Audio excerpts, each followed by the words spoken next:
मैं आपको एक ऐसी कहानी सुनाने जा रहा हूँ, एक ऐसी बात बताने जा रहा हूँ कि जिससे आपकी ज़िंदगी में सकारात्मक सोच पर बहुत बड़ा बदलाव आने वाला है। जी हाँ, सही सुना। एक लड़का हुआ करता था, बहुत गरीब, अनाथ, माता पिता नहीं थे उसके। वो बहुत गरीब, बस खाने की व्यवस्था किसी तरह सुबह से शाम तक कर पाता था। एक दिन उसे अचानक एक साधु मिलते हैं, महात्मा जी। वो अकेला भटक रहा होता है, तभी उन्हें साधु मिलते हैं और वो बताते हैं कि बेटा क्या दिक्कत है तुम्हें। वो लड़का बोलता है, बाबा मेरे पास कुछ भी नहीं, बहुत अमीर बनना चाहता हूँ। मुझे कुछ सवाल के जवाब चाहिए कि मैं अमीर क्यों नहीं बन रहा हूँ। बाबा बोलते हैं, साधु बाबा, कि तू बेटा जा गौतम बुद्ध के पास, वहाँ जाएगा, वो तेरे हर सवाल का जवाब देंगे, वो तुझे जरूर सफल बनाएंगे।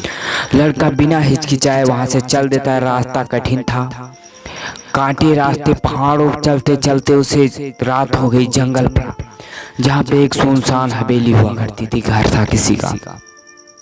वो उस घर में गया और आश्रय मांगी कि मुझे रात भर रहने की जगह दी जाए।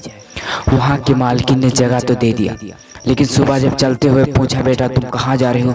लड़का बोला, मैं गौतम बुद्ध से मिलने जा रहा हूँ। वो महारानी बोली वहाँ से कि तुम जा रहे हो, लेकिन मेरी बेटी जो कि 18 साल की है, वो भी बोल नहीं पा रही, उनसे एक सवाल पूछ लेना कि वो कब तक बोलेगी। बेटा बोला, हाँ उसमें क्या बात है, चल दिया। आगे जाते जाते उसे एक नदी मिली। नदी इतनी बड़ी नदी थी जिसे वो पार नहीं कर सकता था। फिर उसे एक कछुआ मिला।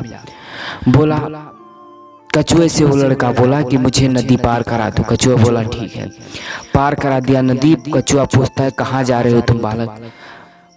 लड़का बोलता है, मैं गौतम बुद्ध से मिलने जा रहा हूँ, मुझे कुछ बातों का बात जानना है। वो बोलता है ठीक है, जा रहे हो, उनसे मेरा भी एक सवाल पूछ लेना कि ये मेरे सर पे जो कवच है ये कब हटेगा, मैं इसे कब ये मेरा कवच हट जाएगा और मैं यहाँ का राजा बन जाऊंगा। वो बोलता है ठीक है। फिर उससे आगे चलते चलते सब समुद्र पार कर लिया तो फिर एक पहाड़ आ जाता है, ऐसा पहाड़ जहाँ से वो कोई नहीं पार पा जाता। तब उसे एक जादूगर नजर आता है। जादूगर से बोलता है, बाबा मुझे वो पहाड़ पार करा दो, मुझे गौतम बुद्ध से मिलता है। जादूगर बोलता है, बेटा जा रहे हो, लेकिन ये पूछ लेना कि मैं यहाँ पे 60 साल से तपस्या कर रहा हूँ, मुझे मुक्ति कब मिलेगी, मैं कब स्वर्ग जाऊँगा। बोला ठीक है बाबा, आपका भी प्रश्न पूछ लो। जब वहाँ पे पहुँचा, प्रवचन और वचन हुआ, फिर उसके बाद में सवाल पूछने की बारी आई तो गौतम बुद्ध जी ने कहा कि हर आदमी अपना 3 सवाल मुझसे पूछ सकता है। बालक बहुत ही चिंतित हुआ और सोचा, मेरे पास तो 3 सवाल हैं जो दूसरों की। एक वो माँ थी जिसकी बेटी बोल नहीं पा रही, एक वो जो 60 साल से तपस्या कर रहा है, एक वो जो समुद्र में तैर रहा है कछुआ। अब इन तीनों की पूछूं कि मैं अपनी पूछूं? ये सोचकर वो सोचता है, मैं तीनों की पूछता हूँ। फिर उसने उस लड़की के बारे में पूछा कि वो कब तक बोलेगी। गौतम बुद्ध जी ने बताया कि जब उसकी शादी हो जाएगी, 18 साल बाद, शादी के दिन से ही बोलने लगेगी वो। फिर उस लड़के ने सोचा, अब जादूगर के बारे में पूछता हूँ। फिर जादूगर के बारे में बताया कि वो अपनी छड़ी फेंक देगा, तुरंत वो स्वर्गलोक चला जाएगा।